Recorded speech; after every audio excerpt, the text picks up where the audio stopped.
আজকে বানাবো ট্যাংয়ের jelly pudding. দেখতে যতটা লোভনীয়, খেতেও কিন্তু দারুণ। আপনারাও চাইলে এভাবে বানিয়ে খেতে পারেন। খেতে কিন্তু অসাধারণ মজা। ট্যাংয়ের ঘিরান আর দুধ দিয়ে বানিয়ে নেন ট্যাং জেলি পুডিং। বানাতেও সহজ, খুবই সহজভাবে বানিয়ে। প্রথমে 1 কাপ পানি দিলাম, তারপর দিয়ে দিলাম আগার আগার পাউডার 1.5 চামচের মতন, তারপর দিয়ে দিলাম স্বাদ মতন ট্যাংটা একটু বেশিই দেব। ট্যাংয়ের ঘ্রাণটাও ভালো লাগে, টক টক মিষ্টি, বাচ্চারাও খুব পছন্দ করে। গরমে যখন হাঁসফাঁস লাগে এরকম জেলি পুডিং হলে কিন্তু খেতে খুব ভালো লাগে। ফ্রিজে রেখে ঠান্ডা ঠান্ডা খেতে অসাধারণ মজা, আর বানাতেও একদম পানির মতন, কোনো ঝামেলা নেই। এই তো ফুটে গেছে, তারপর আমি একটা প্লেটে ঢেলে দেব। তারপর এখন ঠান্ডা হওয়ার অপেক্ষা। তো পুডিংটা কিভাবে সেট করলাম দেখলেন তো। 1 কাপ পানি, 1.5 চামচ আগার আগার পাউডার, তারপর হলো ট্যাং। 2 মিনিটের মতন জাল দিয়েছি, তারপরে যে ঢেলে দিলাম। এখন ঠান্ডা করেছি ঘন্টাখানেক মতন। ঠান্ডা হওয়ার পরে পিস পিস করে কেটে নিলাম। খুবই সহজ, আপনারা আপনাদের পছন্দ মতন কাটতে পারেন। দেখেন কত সুন্দর হয়েছে। আর এটা না এখনই খেতে খুব ভালো লাগে। আমি তো 2টা পিস খেয়ে নিয়েছি, 2টা না কয়েকটা পিস খেয়ে নিয়েছি। তারপর আমি যে বলে আমি পুডিং সেট করব সেটার মধ্যে ঢেলে দিলাম।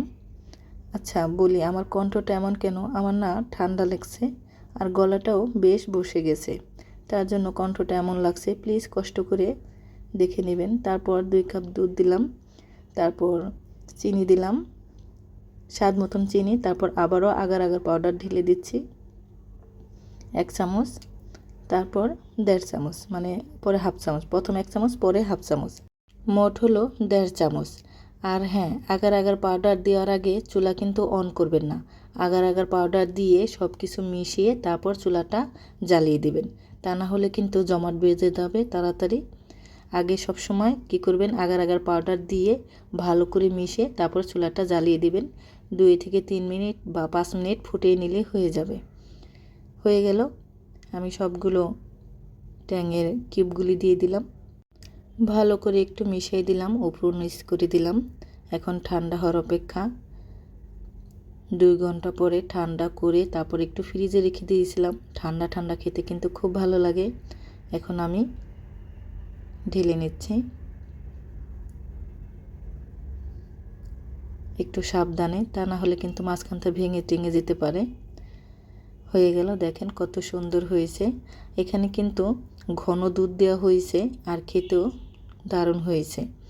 দুধের পুডিং যখন বানাবেন তখন দুধটা একটু ঘন করে বানাবেন, খেতে কিন্তু খুব ভালো লাগে। পাতলা দুধ দিলে হবে কিন্তু খেতে বেশি একটা ভালো লাগে না। তো বেশি করে দুধ জ্বালিয়ে ঘন করে নিয়ে তারপর পুডিং বানালে কিন্তু খেতে খুব ভালো লাগে। দেখেন কত সুন্দর হয়েছে। একে তো দুধ, তার মধ্যে ট্যাং, ঠান্ডা ঠান্ডা, খেতে খুবই ভালো লাগছে। একদমই সহজ রেসিপি। আমার ভিডিওটি যদি ভালো লাগে লাইক কমেন্ট করবেন, শেয়ার করবেন, ফেসবুক পেজটা ফলো দিবেন। ইউটিউব চ্যানেলটা যারা দেখতেছেন প্লিজ আমার ইউটিউব চ্যানেলটা সাবস্ক্রাইব করবেন। আমার রেসিপিগুলো কেমন লাগে ভালো মন্দ অবশ্যই কমেন্টে জানাবেন। তো সবাই ভালো থাকবেন, সুস্থ থাকবেন। দেখা হবে নতুন আর একটা ভিডিওতে। আমার রেসিপিগুলো যদি ভালো লাগে প্লিজ কমেন্টে জানাবেন। তো সবাই ভালো থাকবেন। আল্লাহ হাফেজ।